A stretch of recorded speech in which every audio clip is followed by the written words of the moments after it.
Okay.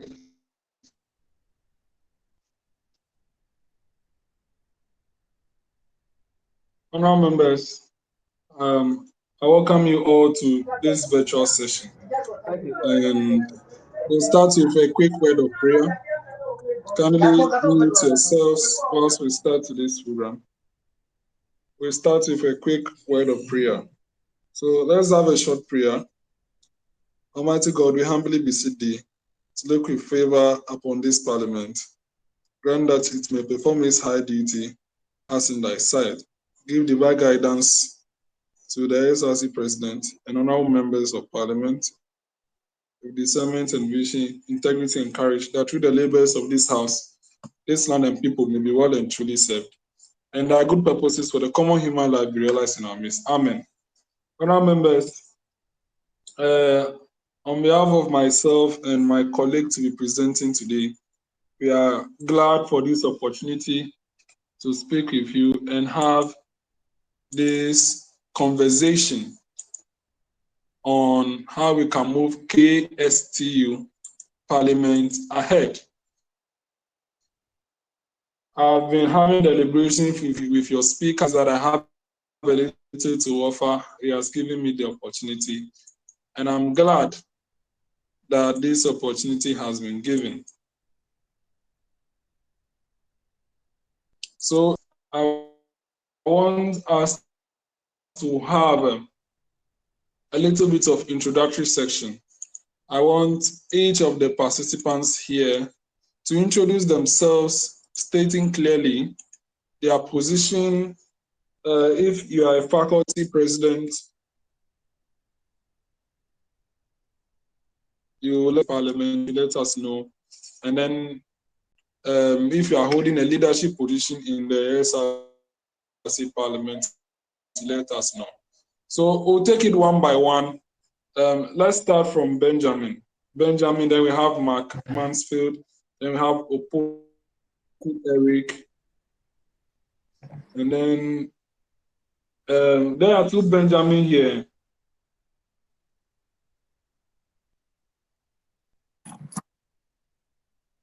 We'll take Benjamin Amwako last. Benjamin Apia first. So let's do the second Benjamin.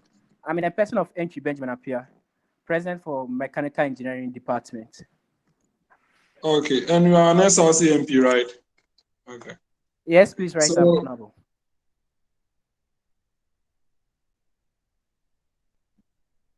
Yeah, so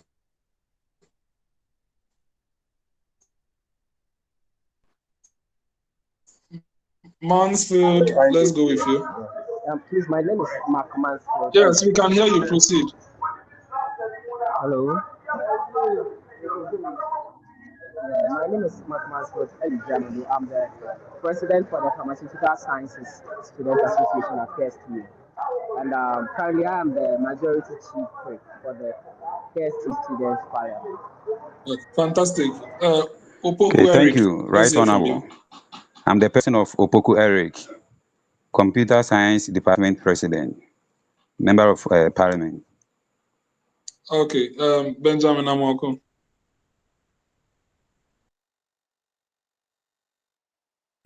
Thank you, Right Honorable. I am Chumesi Amwako Benjamin, the Speaker of Parliament. KsTU. Okay, fantastic. And then the last person, Andy Joseph.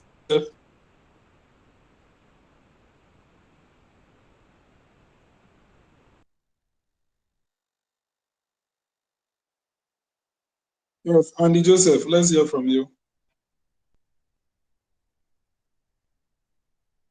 Okay, if Andy is not responsive,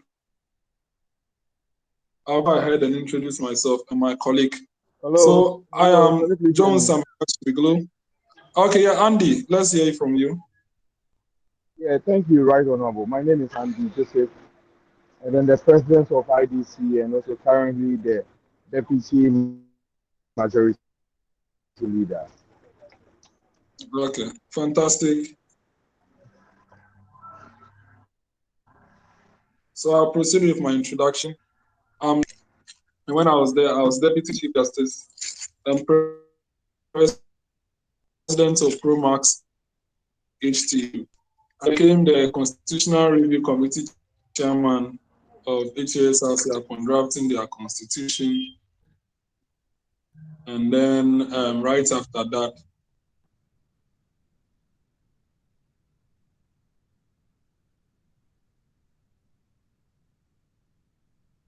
a whole lot of positions.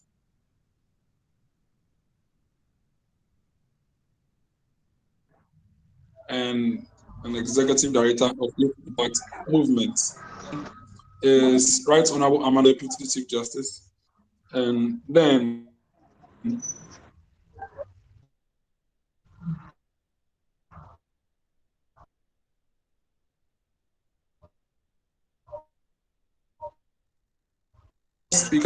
speaker for the third parliament, making him Speaker Emeritus of HTASRC. And he's equally part of the Student Speakers Caucus, of which I formed the majority leader of Youth Impact Parliament. And he'll be doing the presentation with me. And since we don't have time, the best thing to do is to zoom in straight into the presentation. So we'll move straight into the presentation.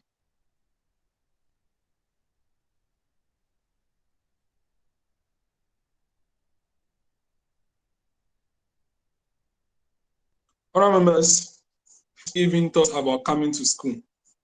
And as you are now at the helm of affairs, it is important that you build your capacity to ensure that you give the best.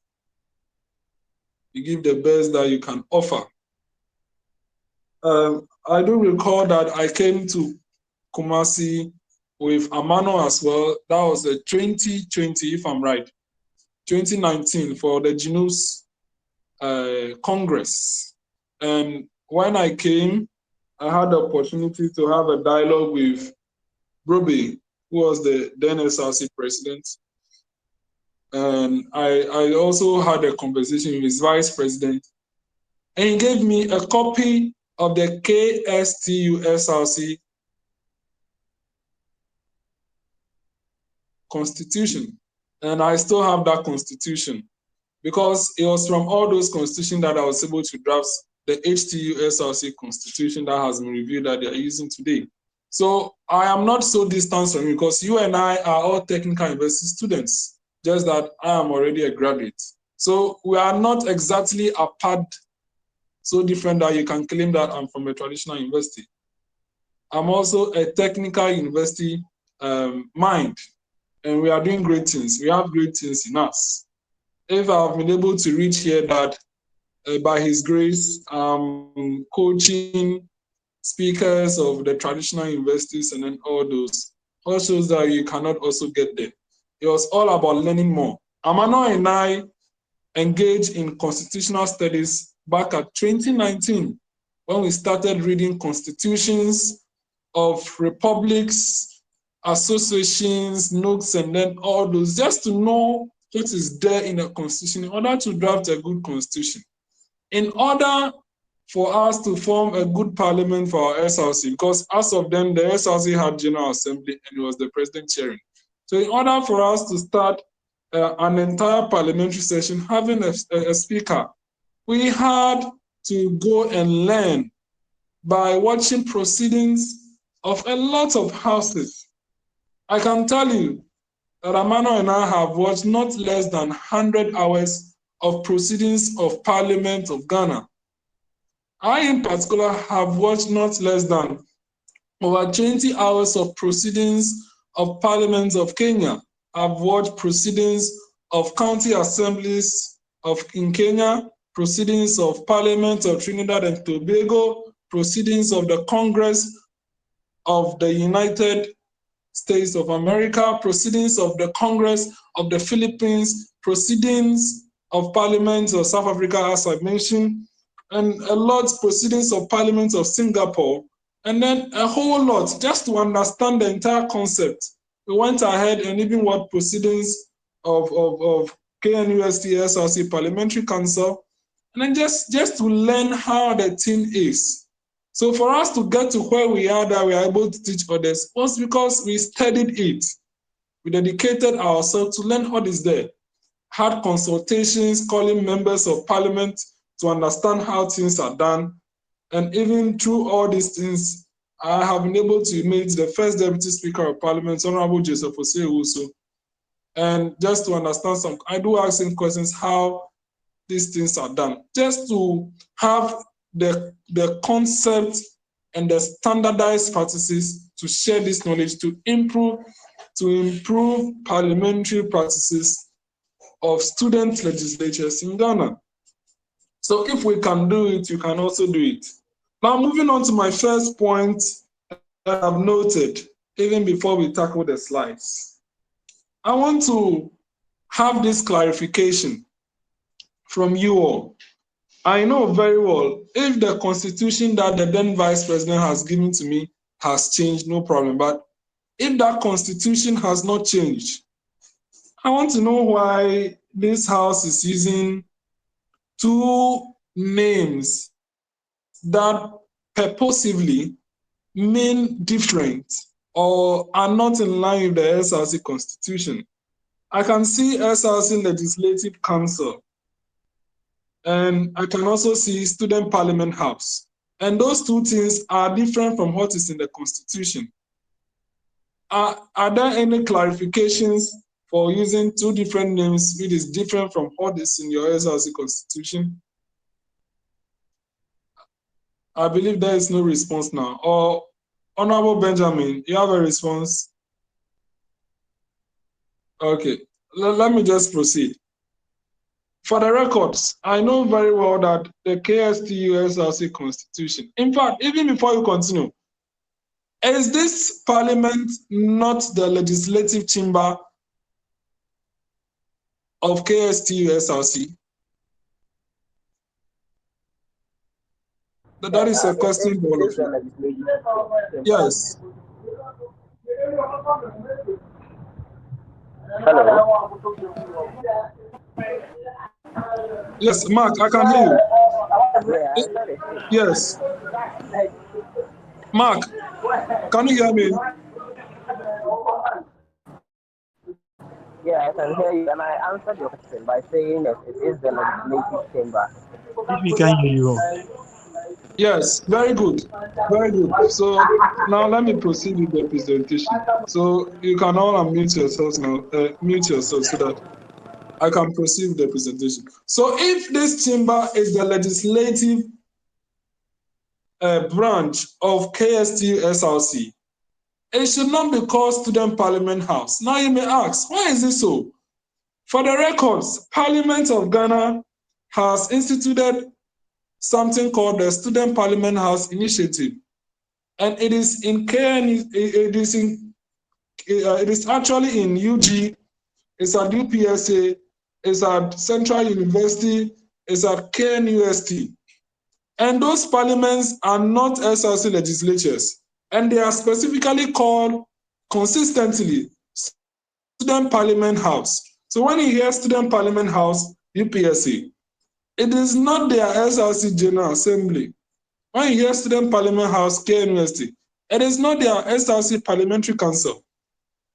This is the confusion this name that you have adopted will bring into the system, because those other speakers will be confused whether you are under Parliament of Ghana or you are an SRC chamber. There is a little bit of that issue in when you go to UCC. They have been interchanging the name until I clarify that no, per your constitution, you ought to have parliamentary instituted in Ghana. So if today, Parliament of Ghana, the Public Affairs Directorate, with this, should be confused whether it is really there or not, because it will be like, did we establish a chapter over here or not? And you can't clear that, no, this is an SRC parliament. Someone will be of the argument that the SRC parliament is made up of students. So what is wrong about adapting that name? Let me answer in the sense that there is a copyright for Student Parliament House. And Parliament House, Parliament of Ghana Public Affairs would have to give that name to you when they establish that chapter, which will obviously be different from the SRC Parliament. So please, after this lecture, let's do the correcting. We are not using Student Parliament House again. And then the Legislative Council. Legislative Council, during my presentation, you understand why I'm making this case. Legislative Council is just a name. Parliament is just a name. The actual name is Legislative Chamber or the just legislature. That is the basic name, legislature. So if you have already, which I've clarified that is wrong, or parliament per your constitution, it's like you are giving it three names. And the question is there a bicameral legislature which is a two-chamber house? It is not a two-chamber, it's just one house, but it's being called different system. And as I clarified, your constitution. So if I may advise, please, let's adopt the name KsTU SRC Parliament. Let's adopt the name KSTU SRC Parliament. Until you guys amend that name, changing it to Legislative Council or any other name, National Assembly or whatsoever name, it should be called KsTU SRC Parliament. Are we all on the same page?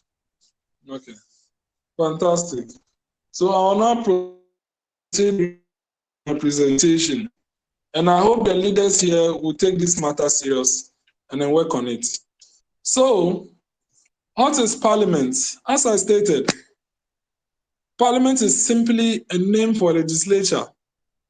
The most popular name is Parliament. That is why we have been hearing of Parliament. There are other names such as National Assembly, House of Assembly, County Assembly, House of Representatives,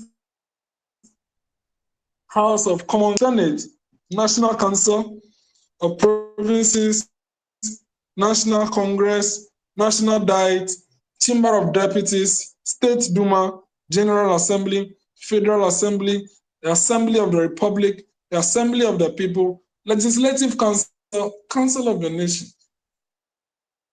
Yeah, in fact, some of them even call it, is it KsTU or all those. The name that you give to your legislature can be any name. You can even call it Room for Boys. It can be a name, or Room for Students.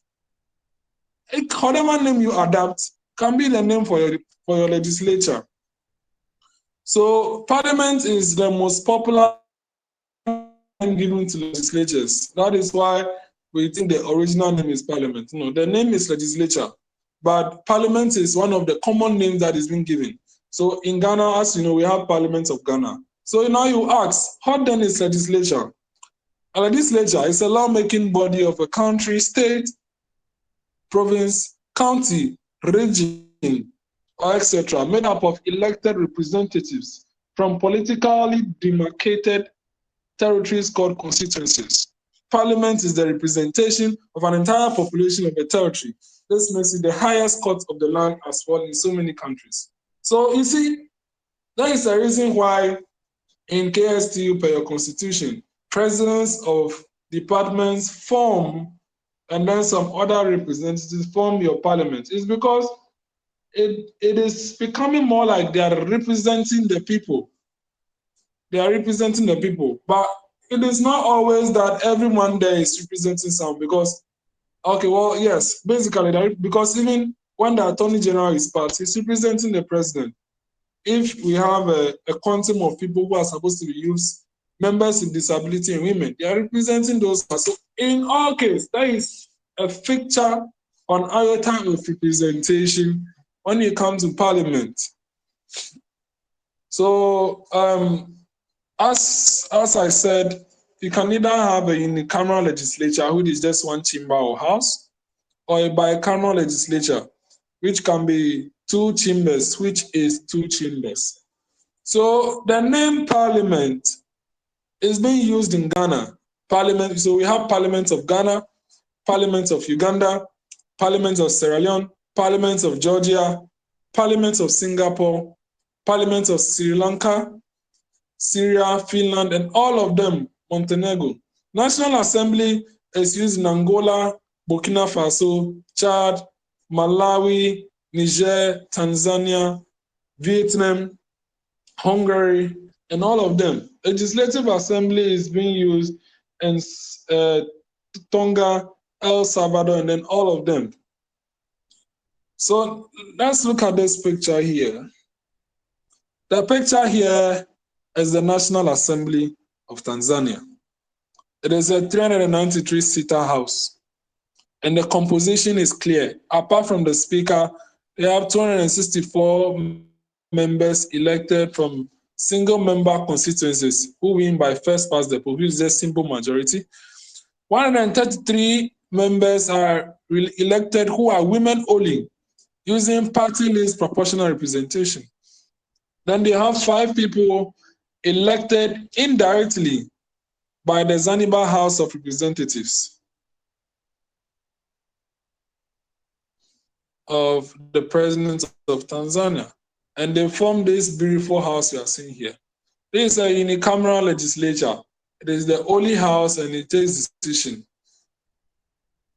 Let's move on. So some examples of bicameral legislatures. When you go to Argentina, Mexico, Italy, Colombia, Spain, Paraguay, they have 2 chambers, and then the upper chamber is Senate, lower chamber is Chamber of Deputies. When you come to Australia, Nigeria, United States, Philippines, Thailand, Jamaica, etc., their upper house is Senate, lower house is House of Representatives. Go to Pakistan, Lesotho, Cameroon, Madagascar, the upper house is Senate, lower house is National Assembly. Switzerland, they have Council of States as upper house and National Council, lower house. United Kingdom, House of Lords, House of Commons. Ethiopia, House of Federation and House of People's Representatives. So it's all about the names. So the beautiful chamber you are seeing over here is the National Assembly of the Federal Republic of Nigeria. The upper house is called the Senate and it's made up of 109 senators, of which, Nigeria has 36 states. So I'm very sure each state has around 3 senators or 4 senators. And then their House of Representatives, which is the lower chamber, is a 360-seater house. And as you can see, that is the house over there. The current Speaker of the House of Representatives is Right Honorable Femi Bajambi-Yambila. And then the President of their Senate is Right Honorable Dr. Ahmed. Now, this is actually the oldest parliament in all history. The Parliament of the United Kingdom. It has a very long history of legislating. Currently, this is the only parliament that has the upper house bigger than the lower house. So the House of Commons is a 650-seater house. But actually, the House can only take 437 MPs at a particular time. Regardless, they have 360 elected MPs. Now, the House of Lords is an appointed chamber. They have the hereditary peers, they have the life peers, and then all other peers, the bishops, and then the crossbenches, and then all those former speakers who get appointed on the recommendation of the Prime Minister. They form the House of Lords. Because they are not elected, they have some independence. But as a matter of fact, the House of Commons is even becoming more powerful because it's their people, they have been elected by the people. So United Kingdom is made up of England, Wales, Scotland, and Northern Ireland for the records.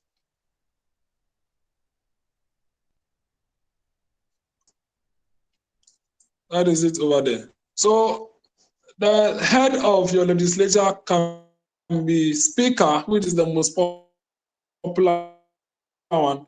Sometimes they have president, sometimes they have chairperson, and then presiding member. It all depends on the terminology your constitution adopts.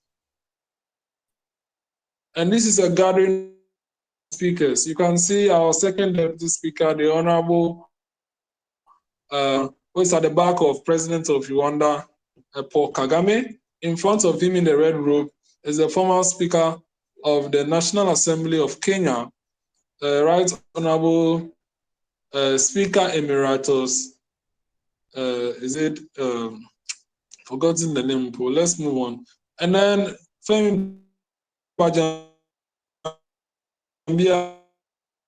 is also close to the president of have different groups, but they are all speakers. So how does Parliament do? As we all know, it is well known that Parliament's basic function is lawmaking. However, Parliament has other functions. Financial control. That is why Parliament approves the budgets of the executive, so that it can execute that financial control. There must be someone there ensuring that the executive is not overspending, not spending recklessly, and whatever they spend, they account for it. That is the responsibility of Parliament. That is why the SRC president allows the financial secretary to lay the budget on floor for the approval of the House.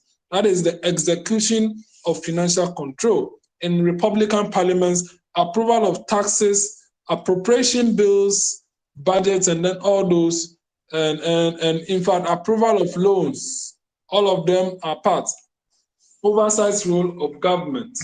Parliament is the representation of the people, representation forum, representing the people who elect them, their constituents. And when they come there, because they are a representational forum, they need to play oversight role on government. The oversight role is what we see, of which the MPs will file a question in Parliament of Ghana to ministers to come and answer. It is all to play that oversight role, asking the minister, when will this role be completed? That is part of the oversight role, inviting the electoral commission to come and answer questions why they want to use the Ghana card as the only means of verification. It's part of the oversight role, inviting the Minister of Finance to negotiate and reduce the e-levy. Is all part of the oversight role that Parliament is playing. The Public Accounts Committee, inviting MCs, vice chancellors of universities to answer questions per the audit report being presented. Vetting members, ministers designate justices and chief justices for their role that they have been nominated by. Is all part of the oversight role. Deliberative functions. Parliament is a deliberative forum. That is why a debate is being brought. Motion is moved and seconded is for the consideration of the House at the conclusion of the debate. Parliament, so you cannot have a House and then you are not talking, you are not deliberating. You ought to deliberate and reach a consensus. That is in the fulfillment of the ideology of having a Parliament. So as you see, the leadership of Parliament includes the Speaker. The clerk heads the parliamentary service in Ghana. The majority caucus is headed by the majority leader. Minority caucus is headed by the minority leader. And then their parliamentary service board headed by the Speaker. So the current leaders of Parliament of Ghana, as you can see, Right Honorable Alban Sumanakis, that means Speaker of the seventh, he's actually the seventh person to occupy that place. Speaker of the 8th Parliament of the 4th Republic of Ghana. The majority leader, Honorable Chilmen Sabunsu, MP for Swame constituency, majority leader. Minority leader, Honorable Haruna Idrisu, MP for Tamale South, if I'm right. Yes, is the minority leader. The collective parliament, Mr. Cyril Nsia, and then one of his deputy clerks, all robed. These are the current leaders of Parliament of Ghana. So the Speaker presides over Parliament and enforces the observance of all rules that govern its conduct. after general election, the majority party, in consultation with the other parties, nominate a speaker. But you all know that the current parliament that we have, it was the opposition party that nominated Right Honorable Amanor, and he has won. The first deputy speaker presides in the absence of the speaker, second deputy presides in the absence of the speaker, and first deputy. But let it be known that when the speaker is around, it is at the will of the speaker to call any of the deputies available to take after him. But when he is unavoidably absent, automatically the first deputy speaker presides. So the majority leader is elected from a party if the majority of parliamentary seats, deputy majority leader, and then the majority chief whip with 2 deputies assist. And it is same if the minority leadership. So this is the office of the Speaker of Parliament of Ghana. As you all know, in the middle is Right Honorable Alba Sumana Kinsobadwin, who is the current Speaker of Ghana's Parliament. And in at his right, our right, not his right, our right, is Honorable Joseph Osei Owusu, who is the first Deputy Speaker of Parliament, representing the people of the Bekwai constituency. And he's a third timer, and he has been first deputy speaker. This is his second time. Unfortunately, he's not first deputy speaker emeritus, because first deputy speaker emeritus of our parliament, per the history books, is Honorable Freddie Blay. In the first parliament, Freddie Blay was second deputy speaker, and then he became first deputy speaker. I think that was, in the second parliament. He was second deputy speaker, and then he became first deputy speaker. And then he continued again as first deputy speaker. So Freddie Blay was deputy speaker for 12 years, second deputy speaker for 4 years, and first deputy speaker for 3 years, making Freddie Blay first deputy speaker emeritus. So, Honorable Joseph Osei can only beat his record when he continues again. And then the first independent candidate or member of parliament to occupy a deputy speaker seat is Honorable Andrew Asiama Amoako, who is the member of parliament for Formina constituency. Both deputy speakers are coming from that. This is his first time doing this role, and then he's doing very well. Right Honorable himself has acknowledged that he's learning very well. He calls him my son. So as I already said, these are the details of the leadership of parliament. We need no waste time here. So this is the speaker being robed with the clerk in blue, and then the deputy clerks, and then the marshals. This is a very beautiful picture of who they are. So the role of the speaker, per Article 101 of Ghana's Constitution, stipulates that the speaker presides at all sittings of parliament, and whenever he is not able to do so, one of his deputies presides. No parliamentary business can take place without the speaker in the chair or any presiding officer. The speaker also takes precedence over all people in Ghana except the president and the vice president. In view of this, the speaker may act on behalf of the president if neither the president nor the vice president is available to do so. The speaker does not have a voting right in parliament. This means that when votes are tied, the motion is lost. Let me repeat that. The speaker does not have a vote in parliament. This means that when votes are tied, the motion is lost. It means that whenever there's a tie in parliament, the speaker cannot cast or cannot give a casting vote. Lost. The motion is lost means the motion is not approved. So take note, and we have equally adopted it. So the speaker is as well the chairman of the Parliamentary Service Board, and he equally appoints 4 additional members to the board. Usually the leaders of the House, both majority and minority, are conventionally compulsory members of the Parliamentary Service Board. And then the deputy speakers are equally co-opted, and the clerk is the secretary to the Parliamentary Service Board. The clerk as well is the chief executive of the Parliamentary Service. So the picture you are seeing here is Right Honorable Amos Bagman. He is actually the parliamentary of the decade, having served in all parliaments of the Republic of Ghana and now heading the incumbent parliament. He was the MP for Nadoli Kaleo and now continued to Nadoli West, serving the first and second parliament. The speaker was Right Honorable Francis Annan. The third parliament was Right Honorable Peter Alajete. The fourth parliament was Right Honorable Ebenezer Bejina Sechi Hughes. Fifth parliament was Right Honorable Justice Bamford Addo. Sixth parliament was Right Honorable Edward Kobi Do Ajaho. And then the seventh parliament was Right Honorable Professor Iron Michael Kwe. So this is the profile of the speaker of I've ever had. Yes. So as I know very well, Chairman Sabonsu, Alexander Fenyimakin, Honorable Frank Anodompra, Idrisu Habib, and then leader Seriam Al Hassan. So they form the leadership of the MPP side. And then the NDC side, Haruna Idrisu, James Kluche Aveji, Alhaji Muntaka Muhammad, Ahmed Ibrahim, and then Comfort Doye Gansa. So the composition of our parliament, as you know, actually at the inception of the Fourth Republic, Parliament had 200 seats. And then going on to the subsequent parliaments, we increased to 230. If you can open your, yeah.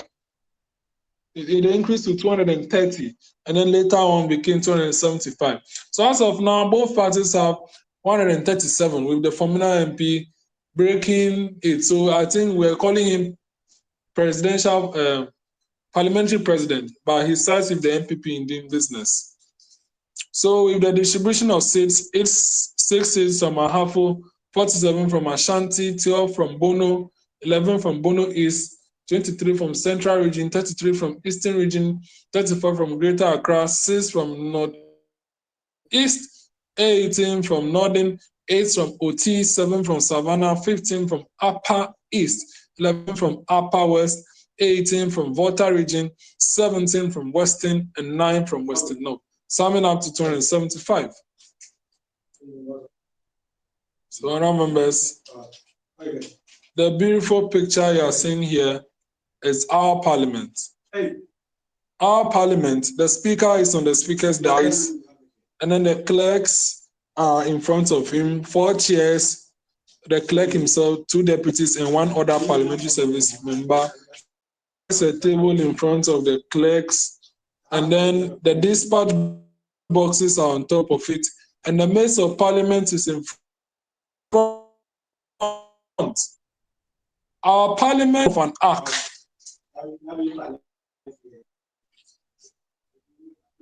Is in the form of an ark, as you can see over here. So the leaders are at the front bench. As you know, majority side is at the right side of the speaker, and then minority side is at the left side of the speaker. The deputy speakers sit at one side of the house. I don't know whether you can see the mouse. I'm trying to see if the mouse, no, the mouse is not moving. But the deputy speakers we have is a 275-seater house. This picture was taken on 7th January 2007. Right Honorable Prof. Aaron Michael Kwe was going to be sworn in as Speaker of Parliament. So, honorable members, our Parliament of Ghana has a tenure of 4 years, as you all know. A parliamentary year is referred to as a session, and Parliament has 3 meetings in a session, of which a meeting is 3 months, with 1 month in between as recess. Parliament can have as much as 30 sittings in a meeting. They meet from Tuesday to Fridays each week. And they usually sit in the hours of 10 a.m. in the forenoon hours. And that is it basically. So the parliamentary documents, I'll just speak briefly because my colleague would speak on the ones that are applicable to your side. The other paper is a paper containing the business to be transacted at a sitting. Votes and proceedings of a sitting is a document containing the attendance of members, amendments to be made, and major decisions to be taken, including committee meetings to be held. Official reports, Hansa, includes the parliamentary debate. It contains word to word, cover to cover, eyeball to eyeball, tit to that of whatever is being said on floor. It's amazing that whatever you have said in 1993 on floor of parliament, the record is being typed A to Z. Whatever MPs say on floor of parliament of Ghana is being typed word to word by the Hansa department. And that is what you see as official report. If you like, I can share some with Mr. Speaker to give it to you. But for the SRC, we combine both votes and proceedings and official reports as minutes. The agenda for meetings. As I told you, meetings are spanned within three months, and there are 3 meetings in a session. So for every meeting, the clerk presents and develops an agenda, which includes the bills to be passed, resolutions to be passed, motions to be passed, and then considerations of whatever, like the major things that they are expecting to tackle, whatever is on the table that has not been dealt with. It includes all those things. So an agenda of parliament can even be 100 pages because it includes everything. Legislative and constitutional instruments. Let me clarify. So you have been hearing of executive instrument. An executive instrument is a law being passed by the president. Usually they don't need parliamentary approval, but they must not go in contrary to the constitution or how parliament does. So something like the Public Holidays Act, it gives authority to the president or the executive to determine which exact day will be observed as a holiday. So remember that even the constitutional day, executive instrument was passed by the legislative instruments are bylaws coming from bodies that were established by Acts of Parliament.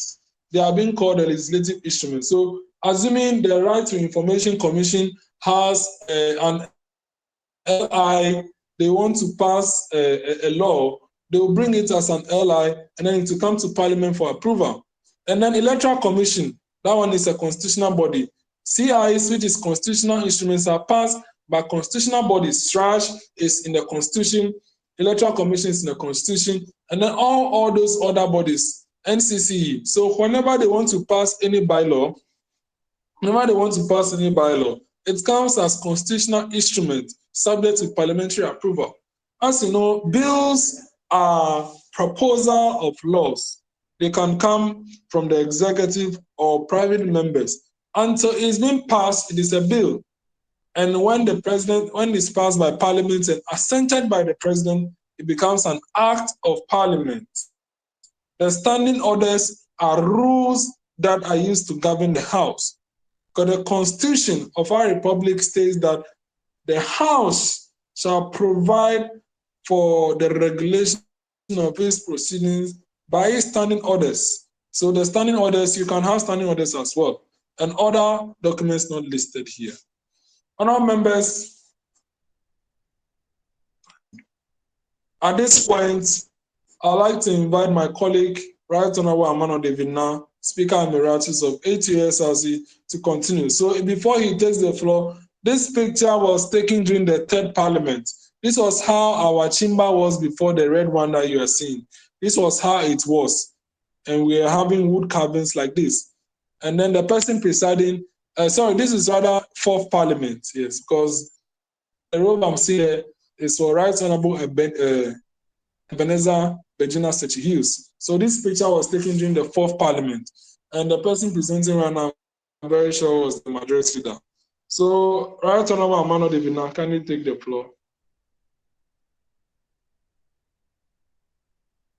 Thank you very much.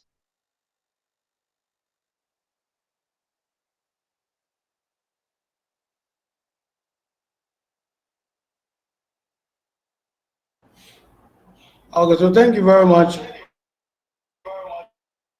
Honorable Jones, for the opportunity, and I also thank KsTU SLC Parliament that we have acquired as far as the parliamentary business is concerned.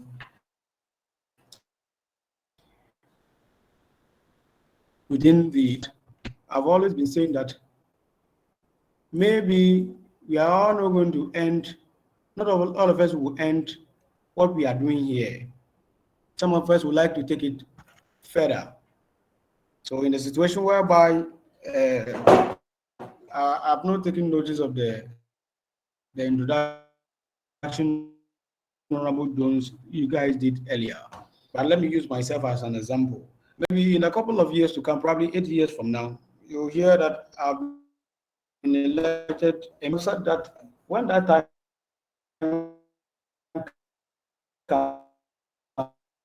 comes, it is not going to be any new thing, but I'm already aware of majority of the stuff that are already done in Parliament. And what we not the national Parliament, just as ours is at the student level, so we keep it at the student level. And again, before I proceed with my presentation, I've been of the argument that with the way things are going currently, and with the current crop of leaders that we have, if we don't change our mentality of how we do things as youth, I'm sure we'll be worse than them. So I always have the argument that we are not the future leaders if we continue to do things this way. So I thank you very much, and that's just by the way. So we'll proceed quickly into the presentation. So we'll continue from parliamentary procedures. And from here, I want all of us, both speaker and all the MPs, to pay rapt attention to what we are coming to do. Honorable Jones gave a general overview of Parliament, but here we are diving into the main parliamentary business. So let's proceed. So as we all know, and some of us may know, parliamentary procedure is the accepted rules, ethics, and custom that governs sittings of any legislature or any organization. So if those of us who follow our national speak parliament properly, you will realize that the minority leader always, when he's on his feet to speak, then he says, Mr. Speaker, I rise on order 32 of our standing orders, and his parliamentary business is being conducted. Is what we term as the parliamentary procedure. Its objective is to allow the orderly deliberation upon questions of interest to the organization, so that we can arrive at what a consensus building. So organizations that we have, like what we have at our governing councils, our classrooms, and our parliament. I heard of this in faculty coordinators. What we do there, as at our meetings, such that one person can speak at a time. Those is when we were busy, they say, listen, you raise up your hand and you are being called. We were practicing parliamentary procedures in the class. And then you hear our teachers saying, after that time, we are not in Makaranta school, right? I'm sure those of us who can recall those days, we were practicing parliamentary procedures such that the teacher is coordinating the class such that there will be less noise in the class, so that everybody can hear what the other is saying. So at the end of the day, we can all understand what is being taught in class. So in order for Parliament to be able to proceed and do what it's supposed to do, the parliamentary procedures must be followed. Then let's look at a motion.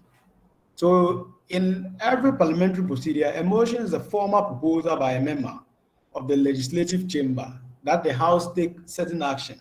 So such motion, it may be formed, it may come through an MP or an order paper. So when we say another paper, when I get to the other paper portion of this particular slide, I'll explain further. So what we call agenda is that when we're going to have a meeting, then we state the agenda, then we say, one, opening prayer, two, this, three, that. Then the most interesting part of it all is where we have the refreshment. I mean, that is my edition. That is the part that I'm most interested in, the refreshment part, what we call the item 13. So in the parliamentary business space, it is being called order paper.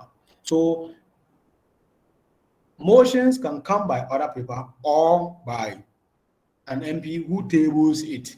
So motion can bring new business before the House or consist of numerous other proposals to take procedural steps or carry out other actions relating to a pending subject matter or an item on the other paper under discussion. So, for example, I don't know how KsTU SLC does, but within what I was Speaker of Parliament, should it happen that we draw our other paper and then we have an agenda, probably income and expenditure account, which is a very familiar, or let's say budget.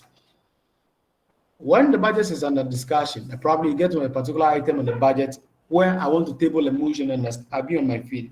The Speaker of the House, I respond to this person. I rise to table a motion for the welfare allocation on the budget to be increased from 5 cedi per student to 10 cedi per student. Our budget is on the other paper, but I've introduced a new motion that the House must take into consideration. So it's very important that we look at it from that particular angle. So we must note this. Emotion. Emotion is debatable, meaning it can be welfare allocation within the budget should be increased from 5 cedi to 10 cedi. Does not mean that automatically it holds. It will be subjected to debate. It will be subjected to debate. If my argument holds, fine. If the other argument holds, fine. A motion is amendable, meaning the motion can be changed. So in a situation whereby I table a motion that the welfare allocation within the budget should be increased from 5 cedi to 10 cedi, another person can also be on his feet to amend my motion in the argument that the welfare allocation should be increased. Instead of it should be increased to 10 cedi, it should be increased to 8 cedi. So it means that a motion is debatable. Once I table the motion, it does not mean automatically it holds. Amendable, it doesn't automatically mean that the motion that I have tabled cannot be changed. And before a motion holds, it requires a majority vote. So in our parliamentary proceedings, if we all come to consensus, we all are with one head that this particular motion to carry, then we all proceed. But in the situation whereby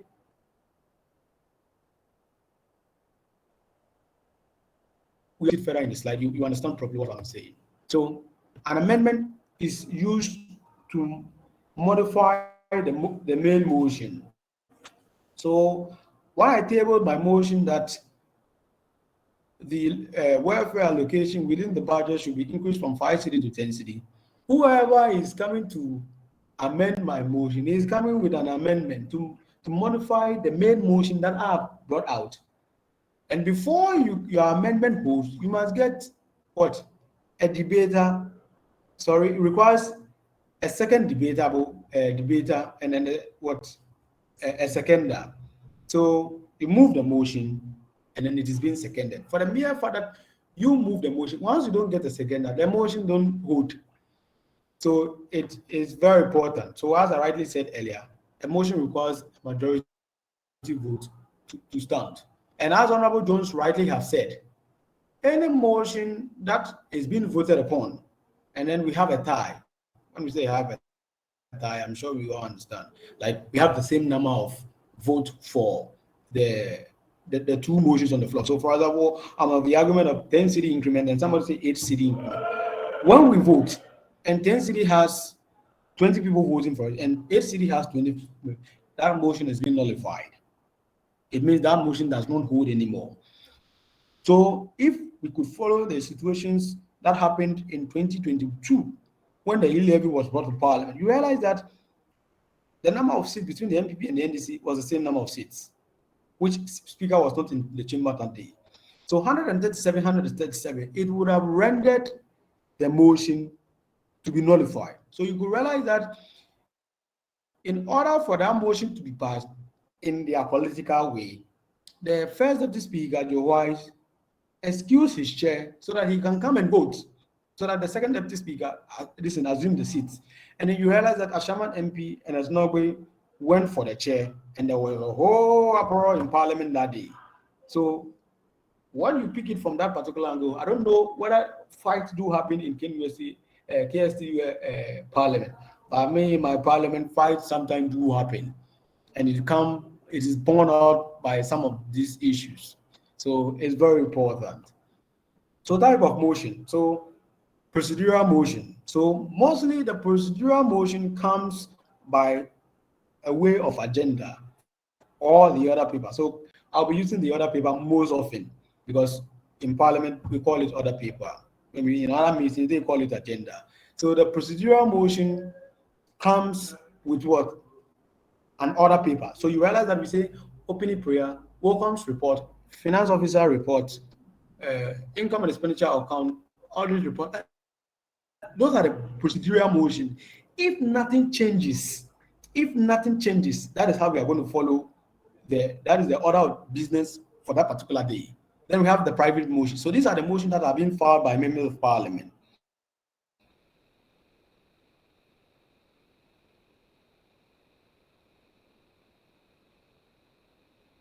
And that the National Space Parliament. It is termed as parliament. I don't know how probably you term it, probably in KsTU, but what is widely accepted is any other business, AOB. I have one MP of mine one time. We stated the abbreviation for AOB, and he was of the view that AOB does not mean any other business, but it means any other bump. So that's just by the way. So you realize how when we get to any other business, all what will be said by MPs at that particular material time does not form part of the other paper or the agenda. So it is going to be issues that probably there are few lecture what's the name desks in the lectures halls. The security for this at this private hostel or this particular hostel is something to look at. So you realize that all the things that is being discussed during the AOB is not part of the other paper. So type of motion, we have the procedural motion and the private motion. Then voting in the House. So when we get to voting, we have three types of voting that we must know. The first type of voting is that happens when all of us are in a consensus building. When I tabled the motion that the welfare allocation within the budget should be increased from 5 cedi to 10 cedi, and there's no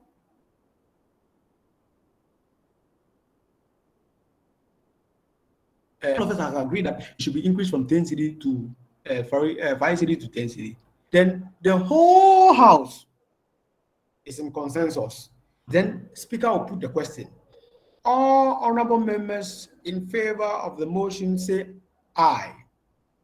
No, sorry. So for example, the motion is being moved and it is being seconded. Then I'll put a question. The motion for the amendment of the welfare allocation within the budget had been moved and seconded, right? All honorable members in favor say aye. Then you hear them in parliament, they will shout aye. Those not in favor say nay. Then a few people will, maybe sometimes if some of the MPs want to be diabolic, they will say the nay the second time. But it mostly goes by how many people say the aye. Then you see speaker will rule.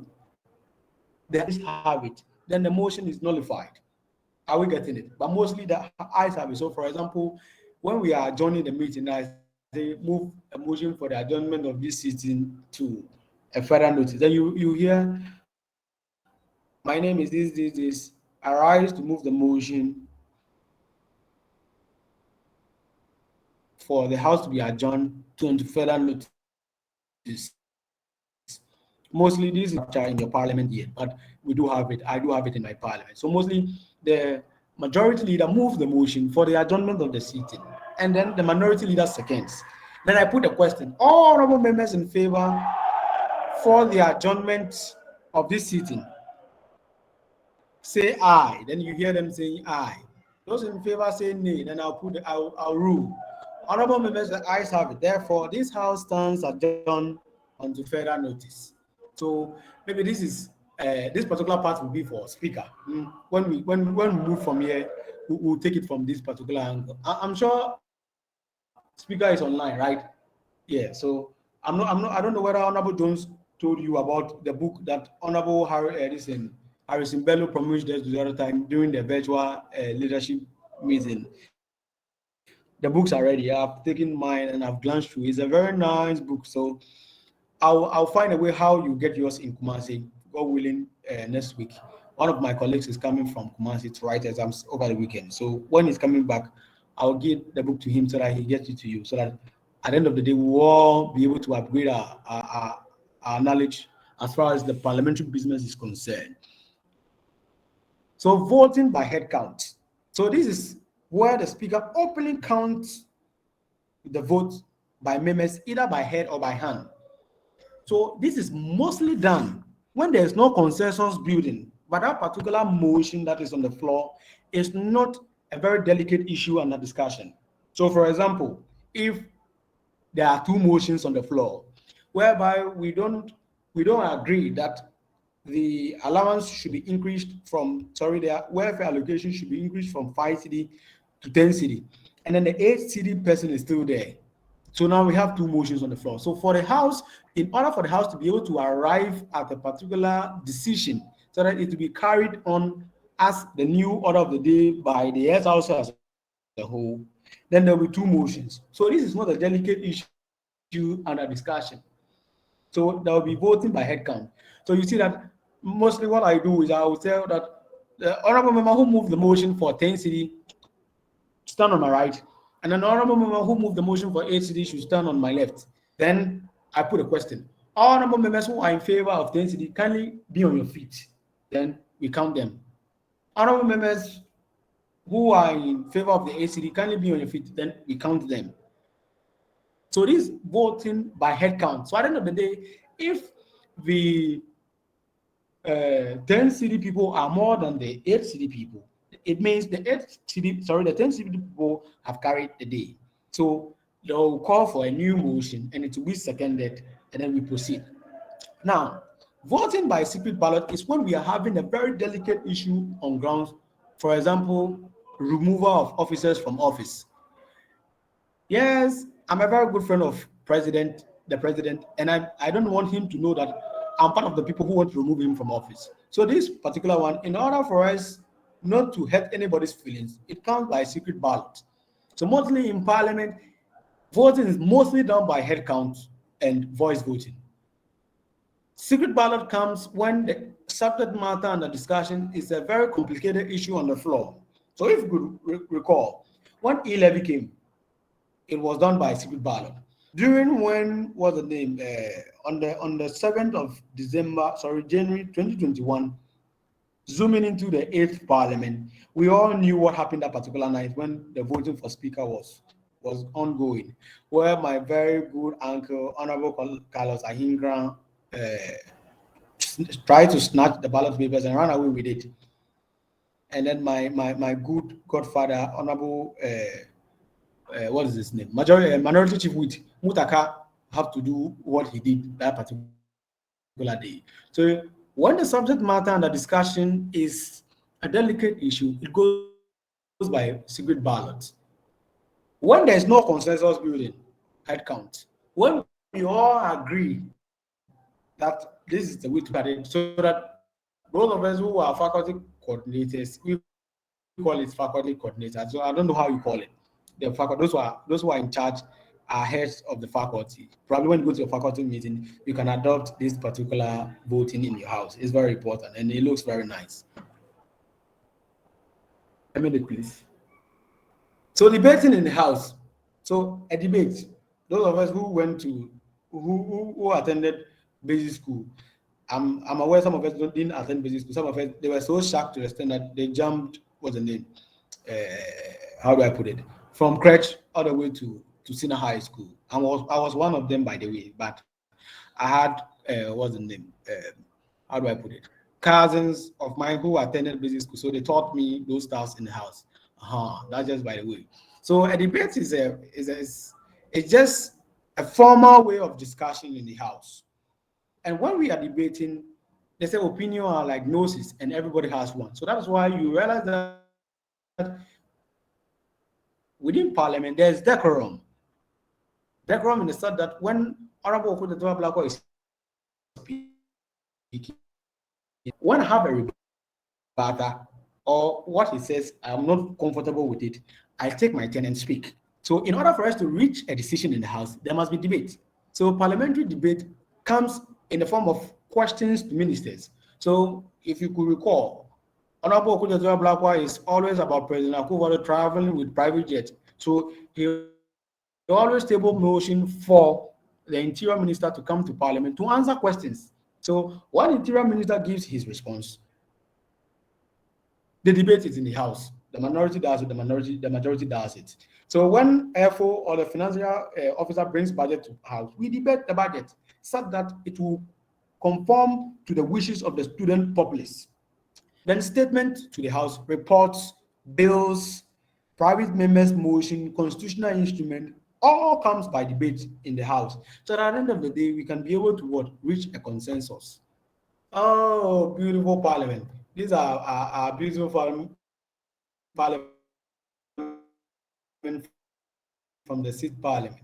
After, don't mind Honorable Jones, he likes Kenyan Parliament very well, but I like Parliament, Ghana's Parliament, because that's where I'll be going very soon. So if one of you wants to be my secretary, no, it's not any big deal. You can follow me there. At least there will be one line just there. So let's talk about the plenary sitting in Parliament and then having debate is what we call the plenary session. So sometimes we will be of the argument that, what's the name? We don't see our MP speaking. During the plenary session in Parliament, not every MP speaks. Yes, the majority leader and the minority leader always speak in Parliament. If the subject matter and the discussion is about finance, anybody without finance background is quietly sitting down. If it is about law, you realize that the law people will be speaking. If it is about technology, you realize that it's the technology people who will be speaking in Parliament in that particular day. So in a situation whereby you don't catch your MP, maybe I don't know, me, my MP, for example, is Honorable Sam George. Yeah, you know, almighty Sam George.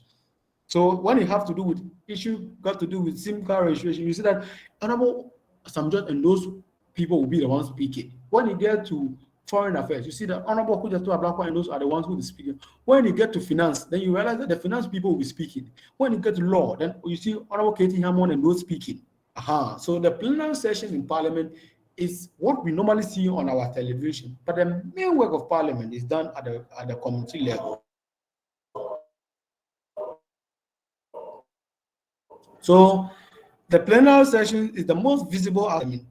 We sit in a public gallery and watch what goes on in Parliament. During each term, Parliament meets in a plenary session for 4 times in a week. So that is Tuesday to Friday. So that's why I want to go to Parliament, because Monday is a holiday. Yeah, you know that we all hate Mondays. So Parliament, Monday is a holiday. With a reason being that MPs might have traveled to their various constituencies over the weekend, and they can't make it back to Accra on Monday and attend sitting at 10 o'clock in the morning. So Parliament's timetable is to resume on Tuesday to Friday. So you see why we must all go to Parliament, because Monday is a holiday in Parliament. Monday, where everybody is busy rushing going to work, we will probably have our cool. So usually, sittings of Parliament starts around the hours of 10 o'clock in the morning, in the forenoon, to 2 o'clock in the afternoon. So if there is no delicate issue that will send the parliamentary hours into the evening, this is the duration when Parliament is 10 to 2. So again, Tuesday to Friday, and then 10 to 2 p.m. We must note that within the parliamentary language, they don't mention AM and PM. So you realize that they say 10 o'clock in the forenoon, 2 o'clock in the afternoon, and then 6 o'clock in the evening. So KsTU Parliament, when I want to see your next flyer for your next sitting. When you are stating the time for the sitting, and then you are quoting probably it is 12 o'clock p.m., right? 12 p.m. It should be 12 o'clock in the afternoon. If it is in the morning, 10 o'clock in the forenoon. If it is in the evening, 6 o'clock in the evening. Then gradually we are picking the parliamentary ways of doing things higher. Now, Parliament's most important task is enacting legislation. Most important task, that is making of laws, happens during the plenary session. So you realize that when any bill comes to Parliament, maybe and then the particular committee deals with that particular bill, and it comes to the floor for discussion, you realize that it happens at the plenary session. Speaking of floor of parliament, so as we all know, these are general rules that we already know. So any member who wish to speak must address the speaker and then state his name and say, I beg, I rise to, or I beg to. Sometimes when we are moving motions in parliament, sometimes I've done this correction over and over. You hear people saying, so let's say, for example, I want to use myself an example right now. Thank you, Mr. Speaker in the House. Mr. Speaker, I respond to Amanor. Now, MP for this.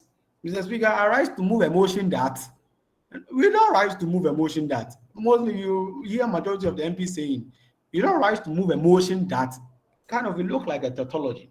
So you write, thank you, Mr. Speaker in the House. I rise to move a motion for the adoption of this particular document. So you rise to move a motion for. Are you getting it? So you write that people, instead of the for, they use that, arise to move a motion that, and it will be looking like kind of our senior high school days where we had that SRC. Now we are in the tertiary. So, and then since we are getting the parliamentary things into our space, we must learn the parliamentary way. So every member must acknowledge speaker before, and I'm sure all those things are already there.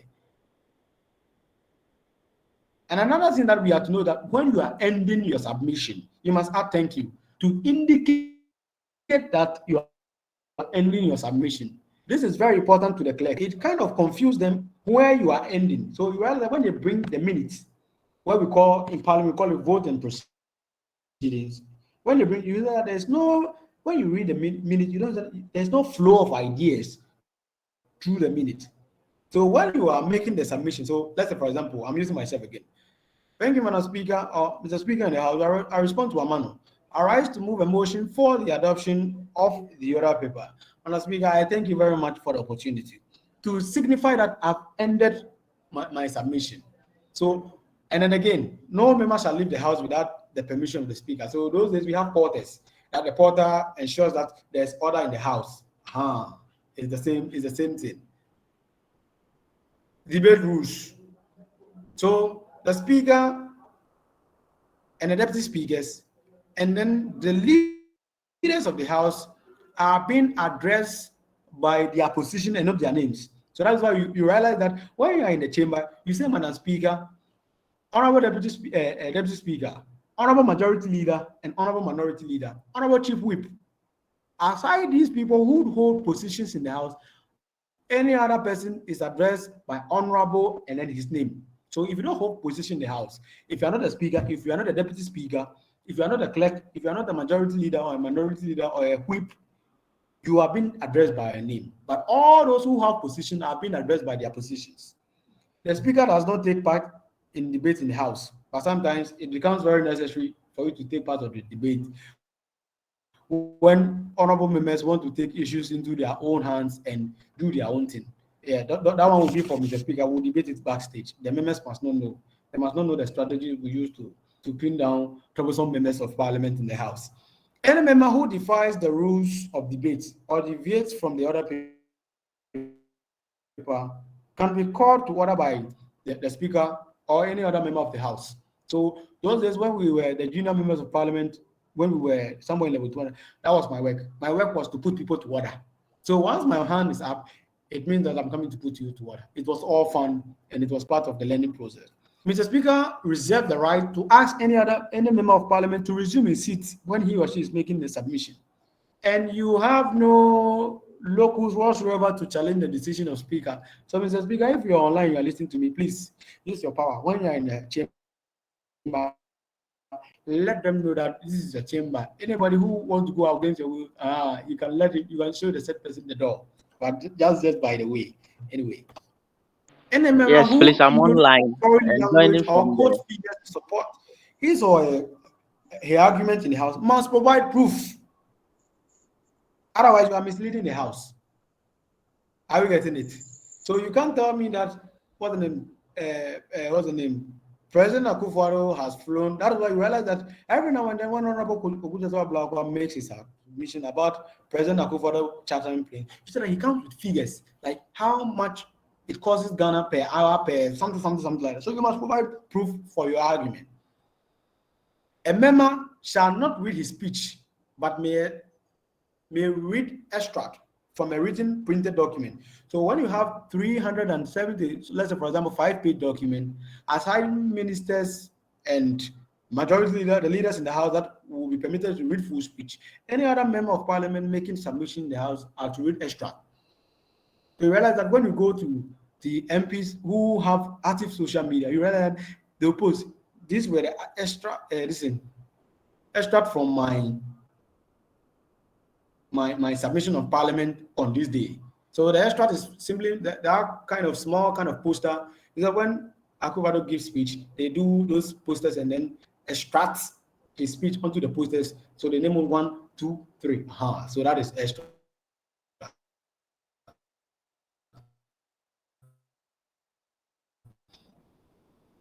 By conveniently to stand by a reason of illness or sickness may be permitted to sit while speaking. That opportunity to sit whilst you are making, but you're on your feet. A member shall not read a newspaper or periodicals and books in the chamber of house, save where this is done for purposes of debate. It should be, what's the name? There's a problem with this particular statement. But what it simply means that you can't quote the newspaper headline in parliament. No. If it's for the purposes of the debate, fine. But you know that if you should know that when you quote it for the purposes of the debate, you must provide evidence to that particular. And you should know that not all news that items in the newspapers are true. And because Parliament is the house of record keeping, sometimes it becomes very troublesome. So it is not permitted. No clapping of hands. That is why we do, or whistling or yelling in the house. But sometimes, if we are too excited, you will see us, and that is why we adopted the yeah and the no. So to register our displeasure, then we do no. To show that we are very happy, then we do yeah. No member of parliament shall make submission in the house along with his or a partisan inclination. So this is to our student parliament. So when we are in the national parliament, they are there because of the partisan reason, right? In parliament. But in our student parliament, you are not permitted. No. It will bring a lot of uproar in the house. So you are not permitted. So Mr. Speaker and all members of parliament, let us kindly note so that should it happen in a situation whereby a particular member uses that, you call that particular member to order. So these are few no debate rules. For the purposes of time, we will proceed.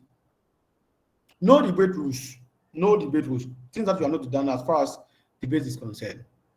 No member will be permitted to verbally or physically assault any member in the house.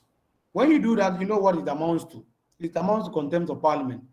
A member could rise on the point of order to ask that member in question to retrieve such words immediately, and if there need be, apologize. So that's why you realize that a member of parliament, they'll call for you to apologize. So you render a qualified apology. So when the particular member abuse a member physically or verbally, you must apologize. So you can rise on the point of order. No member shall be permitted to speak more than once to any business before the floor, except in the case of the mover of the substantive motion wishing to reply. So when I move the motion, I'll be permitted to make more than one submission.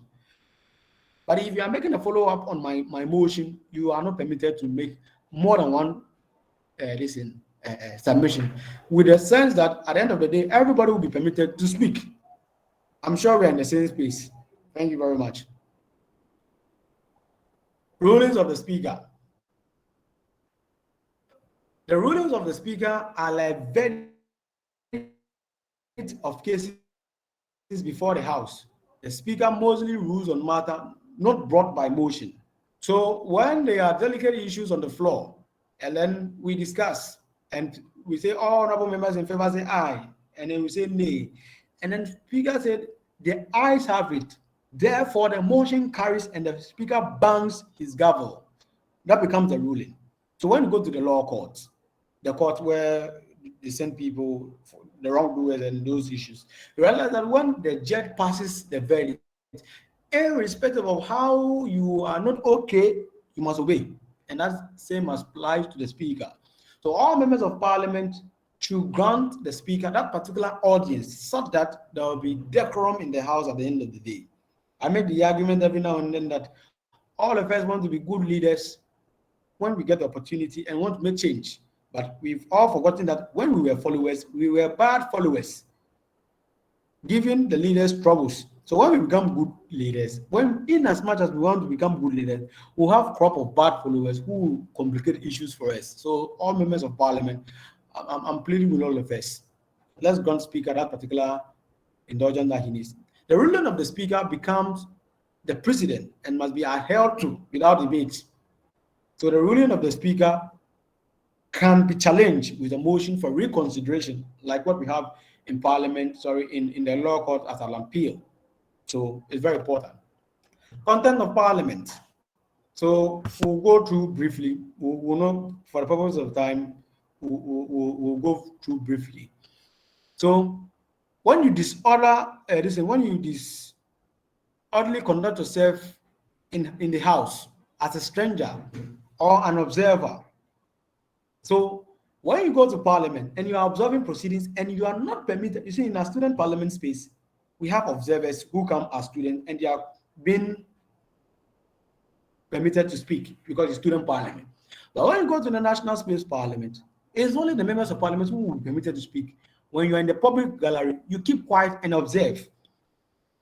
When you conduct yourself in a way that will hinder the progress of the proceedings in the house, it amounts to contempt of parliament. So in 2018, when that whole outrageous $400 million new parliamentary chamber issue came out, you realize that there was a gentleman in the house one day when that particular issue is being discussed, and then he shouted from the public gallery, "Drop that chamber now." Those of us who followed that issue, we all knew what happened to that gentleman that particular fateful day. We all knew what happened to him that particular day. So it amounts to contempt of parliament when you, a stranger or an observer, behaves in a way that will hinder the progress of proceedings in the house. Misbehavior on the part of witness appearing before Youth Impact Parliament. This slide was used during the orientation for Youth Impact Parliament yesterday. So, but it's the same thing. It's the same thing. So, flagrant or persistent disobedience of the general rules or orders of the House, including its committees, designed to prevent, delay, or obstruct or interfere with the execution of orders of the House. So, if it is your own intentions to cause orchestrations in the House so that you are paying a blind eye to the standing orders in the House, it amounts to contempt. And then the Privileges Committee will call you for questionings and answering. Presenting to Parliament false or scandalous or groundless or fabricated documents or allegations in a petition. So when you are presenting the petition to Parliament and you know that the evidences within it are fabricated, it amounts to contempt of Parliament. Any act or conduct calculated or intended to deceive Parliament, it amounts to contempt. Publication of false or perverted, misleading, distorted, fabricated, or scandalous reports. So these are the contents of Parliament. The slides will be made available to speaker to be made to you so that we know. So I'm sure we know some of this. So for the purposes of time, we'll proceed. So the committee system of Parliament. The committee system don't really work at the student level. So we'll leave the committee system out we'll leave the committee system out when those who joined the Youth Impact Parliament orientation yesterday, we looked at it. So we'll leave the committee system out since we don't have committees in the student parliament. So since we are leaving it, I will leave it out from here. So we proceed.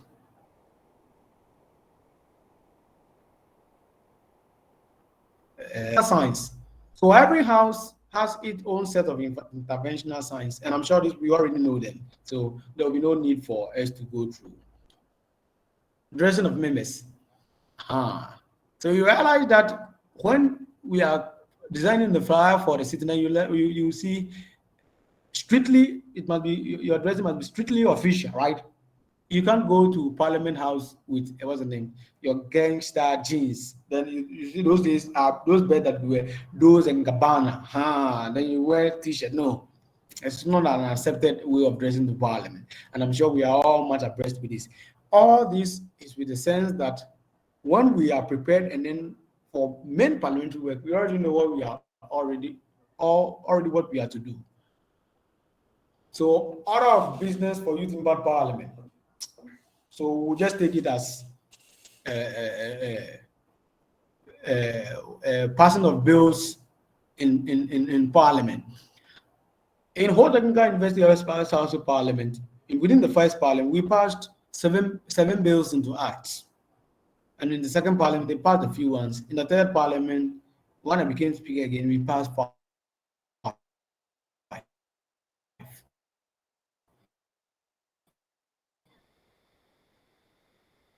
So when we get there, when we get that place, we'll cross.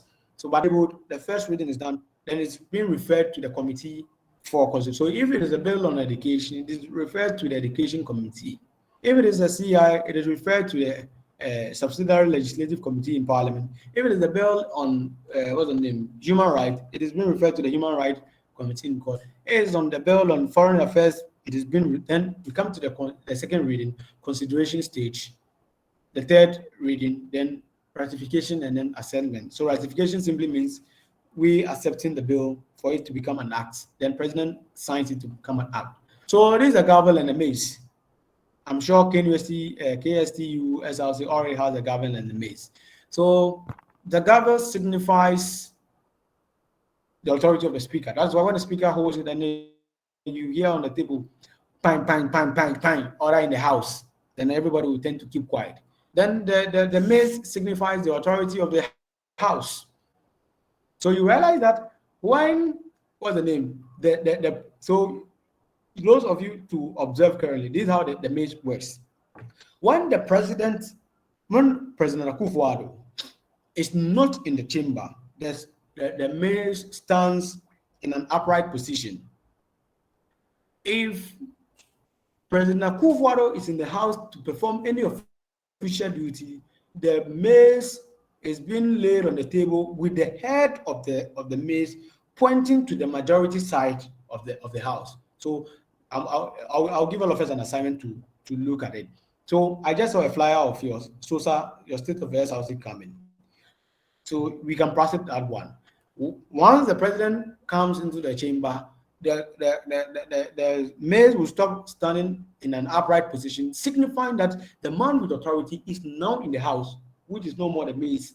So the mace will be laid flat on the table with the head of the mace showing to the majority side of the house. So it's all beautiful. All technical university house, we have one neatly designed. And I'm sure KsTU, since you guys are in Kumasi, you already have one, and then I'm sure it's looking nice as well. Your former speaker, Right Honorable Prince, was a very good friend of mine. So, so robes for offices.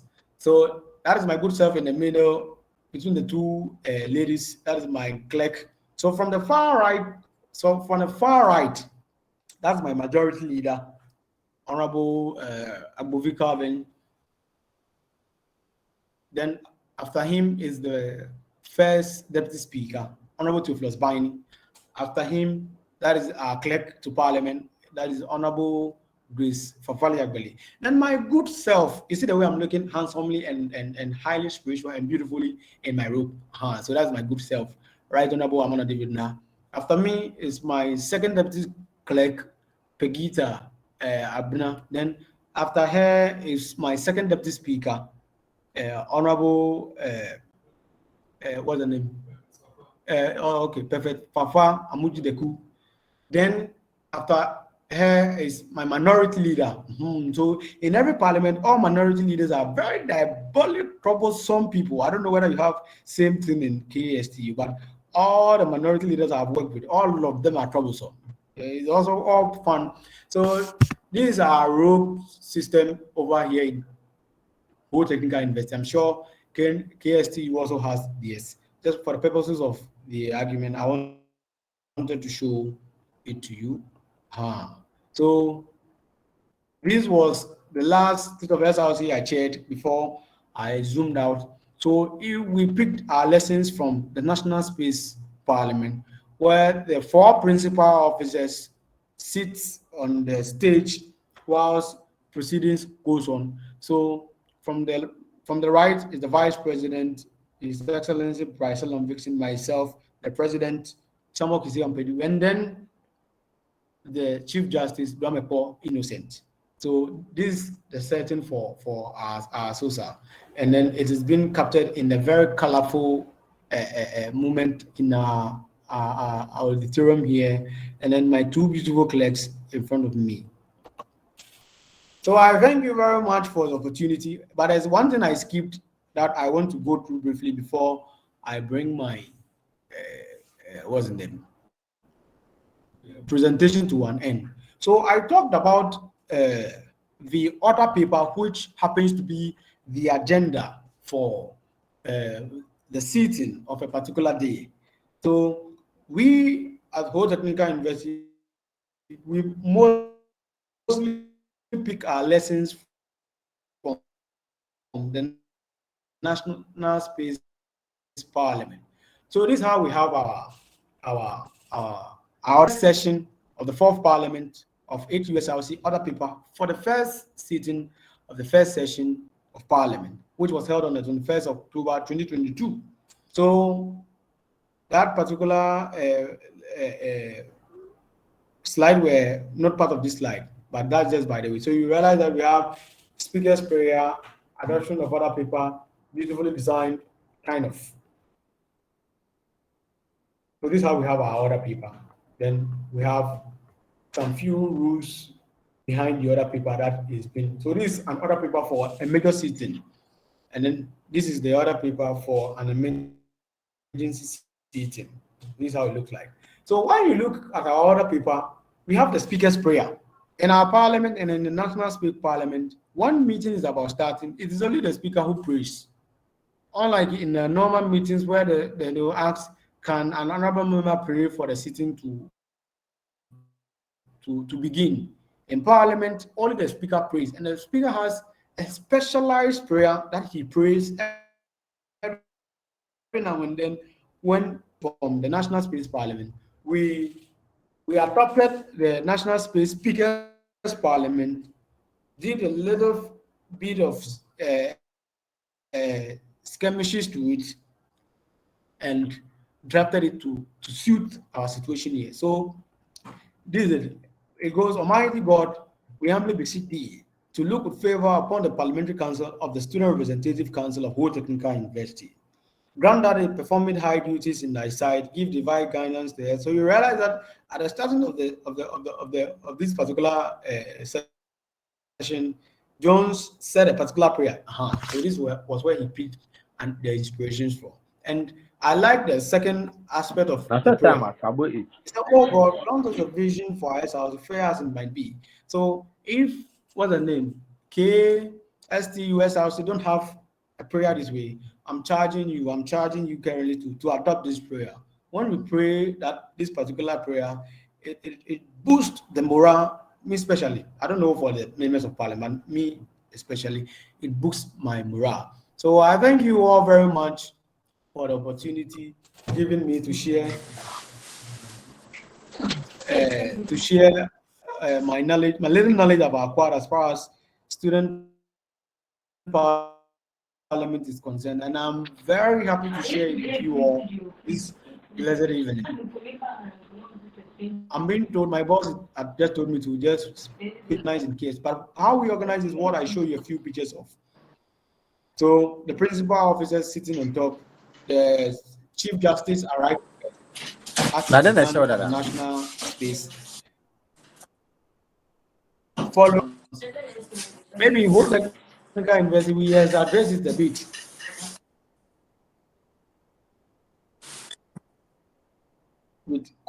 But it's all fun to do with to boost the student confidence, to make SRC interesting.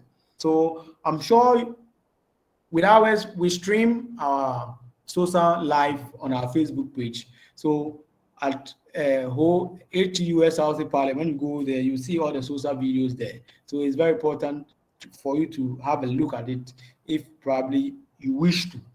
But we equally want to follow your state of SRC come 31st as stipulated. So I'm entreating and I'm calling on you to stream it so that we can equally follow what you have discussed. So I won't talk much. I thank you all very much for the opportunity, and I thank you very much. If you have a question, when you get to the question session, then we take it from there. Before we take the question, as a state of the SRC address, is an opportunity for the president to account on what he has done. So, actually, whatever the speaker says is written on the paper. I would like Amanor will share one of it with your speaker. He reads the prayer and reads whatever he will say because I muted you. Yes. I just muted. When all eyes are on him, then he's stammering. He doesn't know what to say. That is why even State of the Nation's address of Ghana, the speaker reads so that we know the speaker will be on point. He will not come and say something and be stammering because State of Nation's address, there is pressure on the speaker. So he reads. So feel free and then draft as well. Yeah, Kenneth, before you ask your question, let me finish up, okay? Yeah, so, and now, let me state, the SRC Parliament is an opportunity for you to build yourself. I have problem with issues of SRC parliamentarians sitting for a long time just on matters that can be deliberated and be cleared within some few hours. Can you imagine just budget SRC Parliament to spend as much as 5 hours? The matters that are being seen as controversial are not controversial. I would say it is because the speaker is failing to control the House. Amanor chaired a similar sitting and he spent, let me say, the things to be done that day were almost like 15. And at worst, he spent 8 hours. But his successor came and spent 21 hours on a similar business to be done of a different administration. Would you tell me that it is because the MPs have changed? The speaker as well has changed. It is the duty of the speaker to put the House on decorum. One of the things I do as a speaker is that I always have it in my mind. I want to close. So when you are talking plenty, I tell you remember in conclusion, I want to close. But if the speaker is enjoying the thing or is even confused, the House will be in disarray and you continue spending so much time. How much is the allowance that you come and kill yourself the entire day? Scarcely before Parliament of Ghana even does overnight. It is only when they are passing appropriation bills that they do overnight. But the other things, when you are not done with the business of the day, you are exhausted. You adjourn and continue the next day. It's a simple matter. When you started in the morning at 10 o'clock, and as of 4 o'clock, you are still not done. Adjourn and continue the next day at the same 10 o'clock or 6 p.m. if it is a school working day. We need to look at that. And now another issue I have is that SRC parliamentarians are taking the thing like vodka. I understand that you are very passionate for the love of the council. But my brother, you can't kill yourself because of SRC. I'm begging you. The people over there know what they are doing. When you are telling them and they are not listening, just use the documents. You don't need to do an uprising or anything of that sort. You see, Parliament of Ghana, it was just recently that we're seeing fights. This is not fight, so it's not fight. When you know the leader is not doing right, don't try that you want to fight in the chamber. For God's sake, it is not Makula market. Don't do those barbaric. The word is not even coming up. Don't do this kind of attitude in Parliament. For God's sake, you see, one thing you have to do is to respect the speaker. Most of you there do not respect the speaker. When the speaker says keep quiet, for God's sake, keep quiet. Keep quiet and listen. Because you are making the job of the speaker difficult. I need you all to respect your speaker so that when he gives orders, you comply. When he has given a ruling that you don't like, challenge the ruling with emotion. Don't bring fight into the chamber. Don't bring fights into the chamber. It's anytime you do these things, you think you are dying for SRC. It is your reputation, my brother. You come and say, "Stack of some more money where you no go chop. It won't kill him body.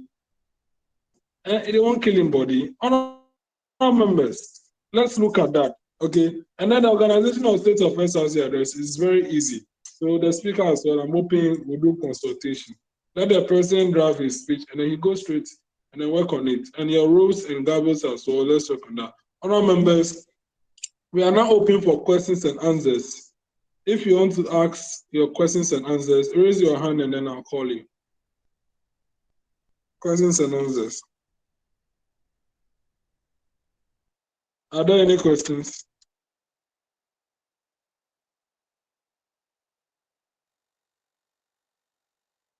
I think Kenneth wanted to ask a question. Oh, Kenneth, you're okay.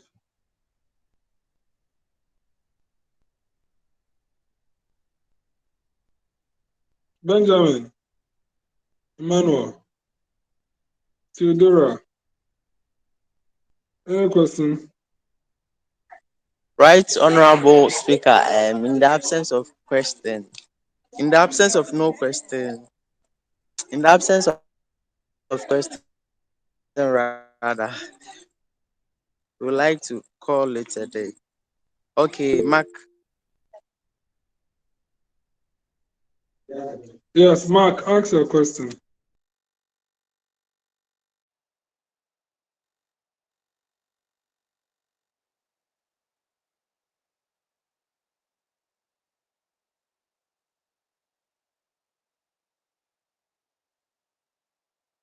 Mark, please unmute yourself and ask your question.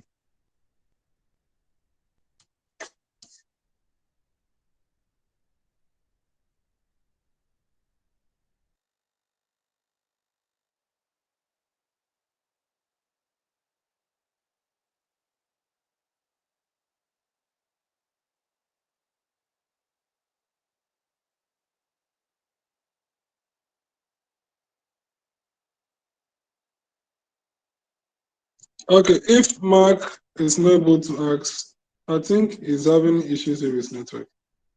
We equally want to close as well.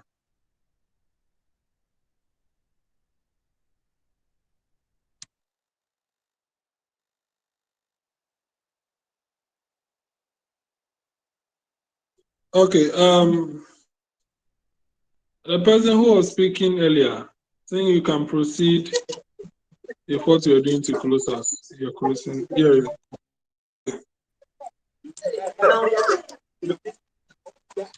Right, Honorable, please, will we be able to get the recording of this section so that we can play back? Yes, I'm currently streaming on my Facebook page at Jones Amegashie-Viglo. I sent the link to the speaker.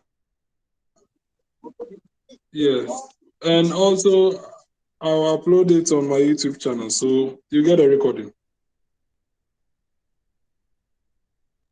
Oh, okay, thank you.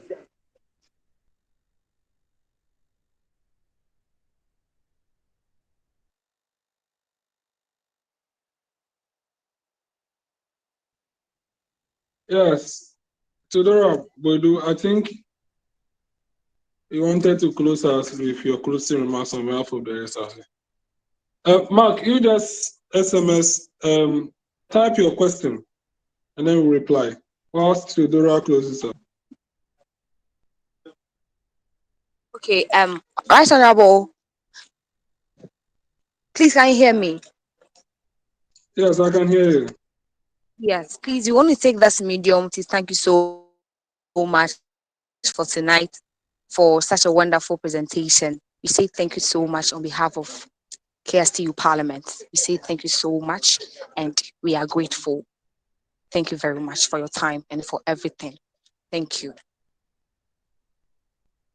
Thank you. So let's take closing prayer and then we end this show. Okay. So I'm taking the prayers.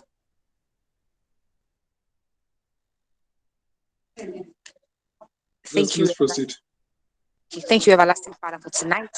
We bless you. We give all the praise. Thank you for a wonderful meeting. Thank you for a successful meeting. We bless you in Jesus' name. Amen.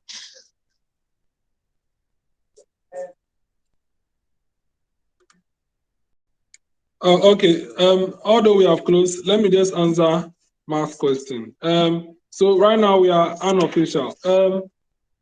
Parliament without parliamentary materials is just like your normal family meeting.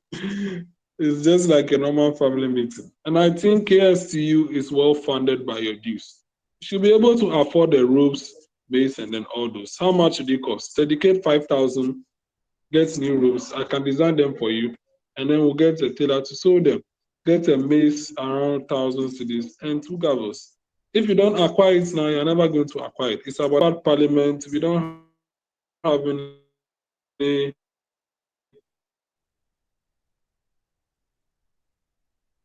and because that is what makes parliament. So that's it. Thank you very much. And then we'll continue